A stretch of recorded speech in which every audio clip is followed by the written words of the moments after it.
चक्रपाणी महाराज जी जुड़े हुए, वो कह रहे हैं एसआईटी लीपापोती के लिए की गई है। लेकिन ये बात तो सच है ना कि रामलला के अगर मंदिर में चोरी हुई है और अगर उनके खजाने में चोरी हुई है तो सेंध तो कहीं लगी है ना चक्रपाणी जी, तकलीफ तो हो रही है ना। मनोज्ञा जी, इसमें कोई दो राय नहीं, बिना आग का धुआं नहीं होता और ये जो धुआं हो ये बहुत ही दुर्भाग्यपूर्ण है हिंदुत्व के लिए, सनातन के लिए।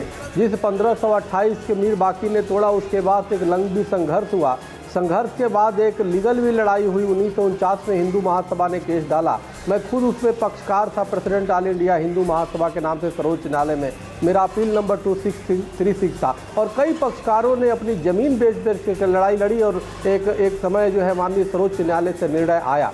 और अब बड़ी दुर्भाग्य की बात है कि जब ट्रस्ट बना तो इसमें भी कहीं ना कहीं सरकार ने वह पता नहीं कौन सी क्राइटेरिया तय किया कि ऐसे लोगों को रखा राम मंदिर ट्रस्ट में जिसका राम मंदिर से कुछ लेना ही देना नहीं था। ऐसे ऐसे लोगों को रख दिया कि कोई चूरन बेचने वाला, कोई कुछ करने वाला, पता नहीं नाम मुझे आते ही जो लोग हमसे पूछा करते थे, हम पक्षकारों से पूछा करते थे कि हो क्या रहा है। और जब निर्णय आया तो पक्षकारों को पूरी तरह अनदेखा कर दिया गया और ट्रस्ट में तो रखना दूर की बात ही, निमंत्रण तक भी नहीं दिया उस कार्यक्रम में। तो स्वाभाविक था, जिसका मूल ही गड़बड़ है तो उसमें फूल कहाँ से अच्छे आएंगे। तो यह तो बहुत लज्जाजनक है, दुर्भाग्यपूर्ण है कि करोड़ों और अरबों रुपए की चोरी जो आ रही है, ये हिंदू समाज के लिए बहुत ही वो है। और दूसरी, जिन लोगों ने चोरी किया, इससे बड़ा पाप कुछ नहीं हो सकता, क्योंकि देव द्रव्य की जो चोरी करता है वो जन्मों जन्मों तक, कितने जन्मों तक उसके जो है उद्धार नहीं होते, नरक में निवास करता है। ये बहुत ही दुर्भाग्यपूर्ण है, जिसकी इसकी निंदा की जा कम है। यहाँ पे राजनीति न की जानी चाहिए, इसमें कोई दो राय नहीं, चाहे पक्ष हो चाहे विपक्ष हो। इसमें चोर कोई भी हो उसे कड़े से कड़े। ये बात तो सही है ना चक्रपाणी महाराज जी कि चुनाव आ रहे हैं, चुनाव के पहले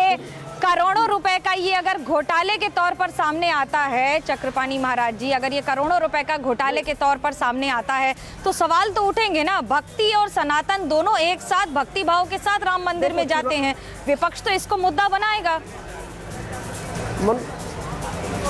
नहीं मनोज्ञा, देखिए जी, चुनाव तो सालों भर होते रहते, कहीं कुछ अभी बंगाल का हुआ, फिर 27 में यहाँ हुआ। तो अब जब तक प्रधानमंत्री नरेंद्र मोदी जी अब संसद से पास नहीं कर देते एक चुनाव एक बार में ही 5 साल पे, तब तक तो चुनाव होता रहता है, तो समस्या है ही है। लेकिन इसका मतलब ये नहीं कि अगर चुनाव हो रहा है और कोई चोरी कर दे तो हम चुप बैठे।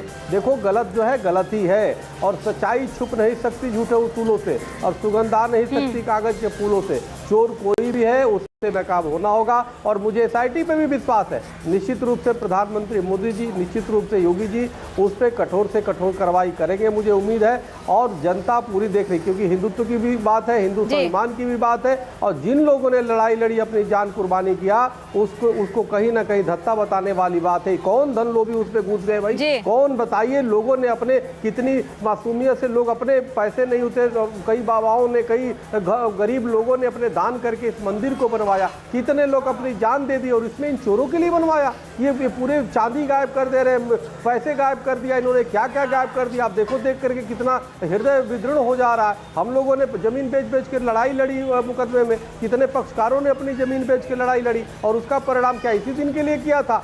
ये तो भगवान राम जी खुद माफ नहीं करेंगे, ऐसे लोग सब नरक में जाएंगे। लेकिन मेरे साथ विनोद बंसल जी भी जुड़े हुए हैं। विनोद जी, जब